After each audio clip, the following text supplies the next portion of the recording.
আসসালামু আলাইকুম। আমি মোহাম্মদ শওকত, টিউবিডির পক্ষ হতে বেসিক HTML পার্ট 2-তে আপনাকে স্বাগতম।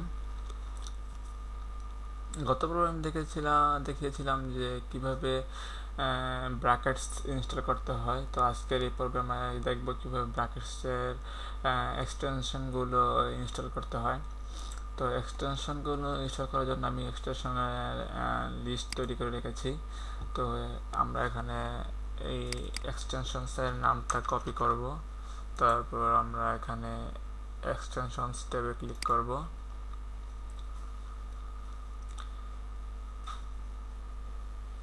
এক্সটেনশনটা লোড হচ্ছে সার্ভার থেকে। আপনাকে অবশ্যই অনলাইনে থাকতে হবে, আপনার ইন্টারনেট কানেকশন অবশ্যই অ্যাক্টিভ করা থাকতে হবে, তারপর আপনার এটি শো করবে। তারপর আমরা আমাদের এক্সটেনশনের নামটি কপি পেস্ট করে এটা আমরা ইনস্টল করব।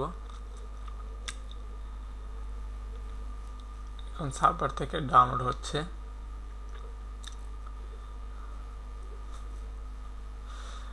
এখানে দেখাচ্ছে যে ইনস্টলেশন সাকসেসফুল। তো আমরা একে একে সবগুলো এক্সটেনশন ইনস্টল করব। তো আমি সবগুলো ইনস্টল করে ফেলেছি। তারপর আমরা এটাকে ক্লোজ করে দেব। সবগুলো যদি ইনস্টল হয়ে যায় ক্লোজ করে দিয়ে আমরা এখানে ডিবাগে ক্লিক করে রিলোড উইথ এক্সটেনশনস নামে ক্লিক করব।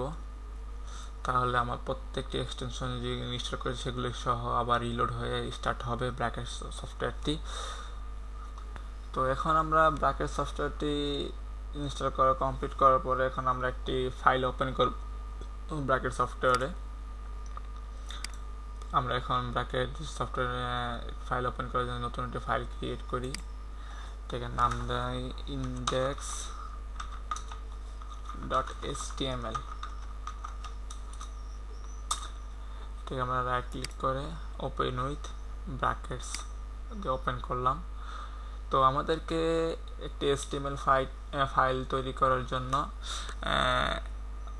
কিছু কোড মাস্ট লিখতে হয়, সেটি হচ্ছে HTML। তো এখানে দেখছেন যে আমাদের সবগুলো কিছু লেখার পরেই আমাদের কোডের ট্যাগটা চলে এসছে। তো আমরা একটু লেখার পরে একটা ইন্টার দেবো, তাহলে এই পর্যন্ত কমপ্লিট। তারপর আমরা একটা ব্র্যাকেট শেষ করলে এখানে শেষ হয়ে যাবে। তারপর দুটো ইন্টার দেব, মাঝখানে একটা ট্যাব ক্লিক করব। এখানে আমাদের HTML ভিতরে দুটি অংশ থাকতে হবে, একটা হলো হেড, একটা হলো বডি। তো আমরা এখানে হেড লিখি। তারপর আমরা এখানে দুটো ইন্টার দিই। তারপর হেডে সাধারণত টাইটেল থাকে। Title this is title. হেডে সাধারণত টাইটেল, তারপর স্টাইল শিটের লিঙ্ক এগুলোই থাকে। তারপর আমরা হেডের পরে আমরা অ্যাড করব বডি। বডিতে আমরা যা লিখবো বা যেসব কোডিংগুলো করব সেই সব কোডিংগুলো আমাদের ব্রাউজারে শো করবে। তারপর আমরা লিখলাম বডিতে আমরা একটি H1 ট্যাগ দিয়ে, মানে হেডিং 1 ট্যাগ দিয়ে কিছু লিখি যা আমাদের ব্রাউজারে শো করতে চাই। তো লিখলাম টিউট বিডি। আমি Ctrl+S চেপে সেভ করলাম, অথবা আপনি ফাইলে ক্লিক করে সেভ চাপতে পারেন।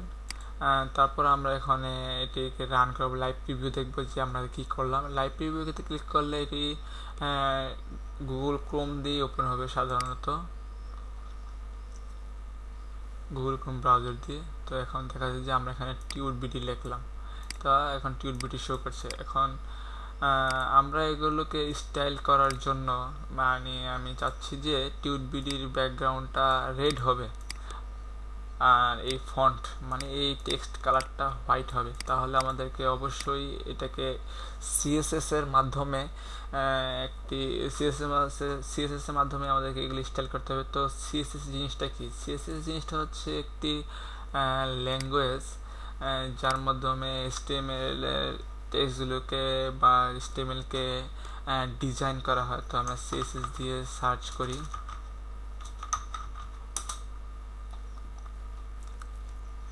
তো সিএসএস এর টিউটোরিয়াল, মানে সিএসএস এর যেসব জানা দরকার তা আপনারা, বা HTML জানা দরকার যেসব কোডিংগুলো জানা দরকার, সব আপনারা এই w3schools.com-এ পাবেন।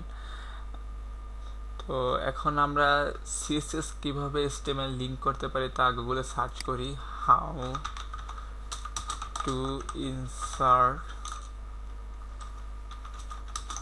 CSS in HTML। তো দেখুন সবার প্রথমে W3 স্কুলসটি চলে এসেছে। এটি হলো সবচেয়ে বেস্ট ওয়েবসাইট HTML CSS শেখার জন্য। তো আমি এখানে ক্লিক করলাম।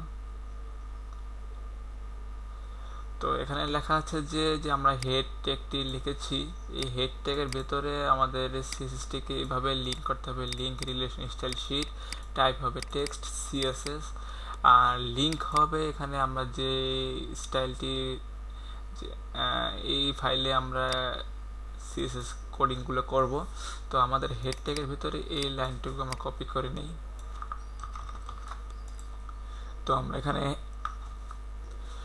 হেড ট্যাগের ভেতরে এটাকে আমরা পেস্ট করব টাইটেলের পরেই। তো আমরা এটাকে নাম দেব style.css।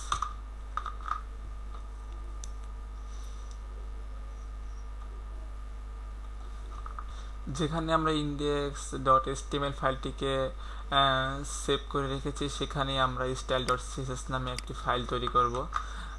এতে আছে আমাদের ডেস্কটপের HTML এখানে ডেমোতে। তো আমরা এখানে নিউ ক্রিয়েট টেক্সট ডকুমেন্ট, তো এখানে আমরা ক্লিক করে এখানে style.css দিয়ে আমরা এটাকে সেভ করলাম। তাহলে আমরা এখানে আমাদের এখানে আমরা এটাকে পেয়ে যাব। তো আমরা এখানে পেয়েছি কিনা তা আমরা জানবো কিভাবে, তা জানার জন্য আমরা কিবোর্ড হতে Ctrl+U চেপে ধরবো, Ctrl+U। তাহলে দেখা যাচ্ছে যে আমাদের এখানে যে হেড ট্যাগের ভিতরে টাইটেল লিঙ্ক স্টাইল শিট এখানে লিঙ্ক এটা পেয়েছে। তারপরে এখানে ক্লিক করলাম। তো আমাদের দেখা যাচ্ছে এখানে স্টাইল শিট আমরা এখন কিছু লিখিনি, তার জন্য এখন কিছু শো করছে না। তো এখন আমরা এটাকে ব্র্যাকেটে ওপেন করব।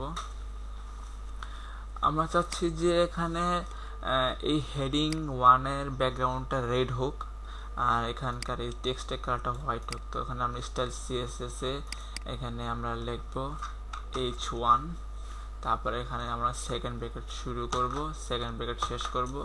তো আমরা চাচ্ছি যে এটার ব্যাকগ্রাউন্ড কালার হবে রেড। তো আমরা এখানে একটা সেমিকোলন দিয়ে একটু শেষ করব। আর আমরা চাচ্ছি যে টেক্সটের কালারটা হোয়াইট হোক, তাহলে আমরা লিখব CO কালার হবে হোয়াইট। আমরা এটাকে সেমিকোলন দিয়ে শেষ করব। তাহলে আমরা এখন ব্রাউজারে গিয়ে আমরা এটাকে রিফ্রেশ করেছি কি হয়েছে। তো দেখেছেন আমরা এখানে ব্যাকগ্রাউন্ডটা রেড হয়ে গেছে আর কালারটা হোয়াইট হয়ে গেছে। তো আমরা চাচ্ছি যে এখানের এই ইয়েলো কালারটা আমি চাচ্ছি যে ইউজ করতে, তাহলে আমি কিভাবে ইউজ করব? অথবা আমি চাচ্ছি যে এই যে এখানকার এই যে সবুজ কালারটা সেটাকে আমরা ইউজ করবো, তো কীভাবে? আমরা তো সেই কালার কোডটা তো অবশ্যই জানি না। তো এখন যদি আমরা এখানে যদি লিখি গ্রিন, তাহলে কি আমরা এই কালারটাকে সেম কালার পাবো? অবশ্যই না, কারণ এখান থেকে এই কালারটা অনেক ডিফারেন্ট রয়েছে। তো এই কালারটুকু আমার সেম টু সেম কালার নেওয়ার জন্য আমরা পিক্সি নামে একটা সফটওয়্যার আছে সেটাকে আমরা ব্যবহার করব। তো এটাকে আমি দেখে দিচ্ছি যে পিক্সি PIXIE, এটাকে দিয়ে আমরা সার্চ করলে আমরা পিক্সি নামে সফটওয়্যারটা পেয়ে যাবো, অথবা আমি আপনাদেরকে ইউআরএলটা দিয়ে দেবো। তো আপনারা এখান থেকে ডাউনলোড করে নেবেন। এটি অনলি 11 KB। তো আমি এটা ডাউনলোড করে রেখেছি। ডাউনলোড করার খালি পিক্সিটাকে অন করলাম। তো এখন দেখুন আমাদের এখানে কি হচ্ছে সফটওয়্যারটির মাধ্যমে। আমি যদি এই সবুজ কালারটার উপরে যাচ্ছি তাহলে দেখুন এখানে আমাদেরকে একটি সবুজ কালার শো করছে, সেম টু সেম কালার। তারপর আমাদের এখানে দেখা যাচ্ছে যে এই যে HTML ট্যাগ আসবে, HTML ট্যাগের এই ভিতরে আমাদের এই কোডটা চলে আসছে। তো এটি ইউজ করার জন্য আমরা কম্পিউটার কিবোর্ড হতে Ctrl+C চাপার পরে তারপর আমরা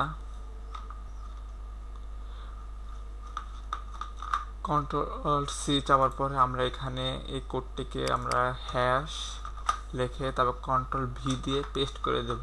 তাহলে দেখুন আমাদের এখানে এই কালারটি চলে এসেছে, সেম টু সেম কালার। তো আমরা এখন কালার পিকারের জন্য পিক্সিটা ইউজ করলাম। তো আমরা আবার একটি কালার পিক করি। আমরা যাচ্ছি যে এই কালারটা আমরা ইউজ করব। তাহলে আমরা কন্ট্রোল অল্ট সি ইউজ করব। তাহলে আমি এখানে এই কালারটা আমি এখানে এটা ইউজ করি। তাহলে দেখুন আমাদের এই কালারটা চলে এসেছে। কন্ট্রোল এস চাপ দিয়ে আমরা এখন দেখব যে আমাদের এই যে কালারটা চলে এসেছে। তো ইচ্ছা করলে আমরা এইখানেকার এই কালার তারপর যাবতীয় যা দরকার আমরা এই ব্রাউজারের মধ্যেও এডিট করে দেখতে পারি। তার জন্য আমাদেরকে অবশ্যই ফায়ারফক্সের একটি অ্যাডন আছে, সেই ফায়ারফক্সের অ্যাডনটি আমাদের ইনস্টল করতে হবে। এই ফায়ারফক্সের এই অ্যাডনটির নাম হচ্ছে ফায়ারবাগ অ্যাডনস। তো আমরা ফায়ারবাগ অ্যাডনস নাম দিয়ে আমরা এটাকে গুগলে সার্চ দিই ফায়ারবাগ। তারপর এখানে আমাদের ফায়ারবাগ অ্যাডনসটি শো করছে গুগল প্রথমেই। তারপর আমরা ক্লিক করলাম। ক্লিক করার পর আমরা এটাকে ফায়ারফক্সে অ্যাড করব। পেজটি লোড হওয়ার পরে অ্যাড টু ফায়ারফক্সে ক্লিক করব। তারপর এখানে অ্যালাউ। এটা এখন এখানে ডাউনলোড হচ্ছে। ডাউনলোডের সাইজটা হচ্ছে 2.4 MB। ডাউনলোডিংটি কমপ্লিট হওয়ার পর এখানে চলে আসবে ইনস্টল নাও। তারপরে ফায়ারবাগটি ইনস্টল হয়ে গেছে। তো তারপর আমরা এখন আমাদের এই HTML ফাইলটাকে অন করি। এটাকে আমরা রাইট ক্লিক করব। তারপরে ইন্সপেক্ট এলিমেন্ট উইথ ফায়ারবাগে ক্লিক করব।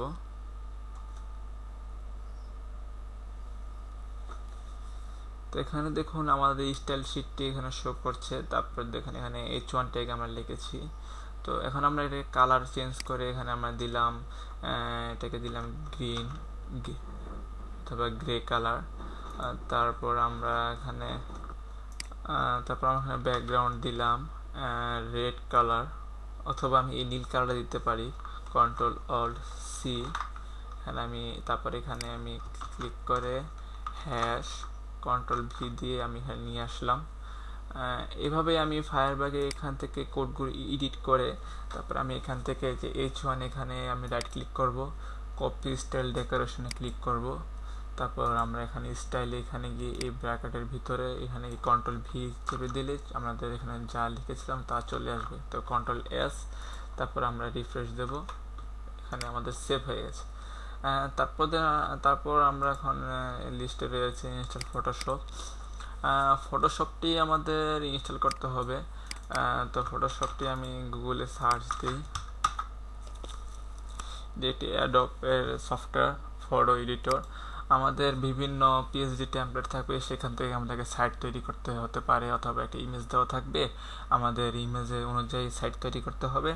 তো আমাদের ইমেজ থেকে লোগো অথবা পিএসডি থেকে কিভাবে একটি ইমেজ কেটে নিতে পারি ক্রপ করে, সেগুলো ফটো এডিটর মানে এই ফটোশপের মাধ্যমে আমরা করব। তা আমরা ফটোশপ বিভিন্ন উপায়ে সার্চ করে আমরা ডাউনলোড করে অথবা কোনো দোকান থেকে ফটোশপ একটি ক্যাসেট এনে আমরা ইনস্টল করে আমরা সেটি সফটওয়্যারটি দিয়ে কাজ করতে পারি। তো আজকের টিউটোরিয়ালটি এই পর্যন্তই। আগামী টিউটোরিয়ালটি দেখার অনুরোধ জানিয়ে আজকে শেষ করছি। ধন্যবাদ।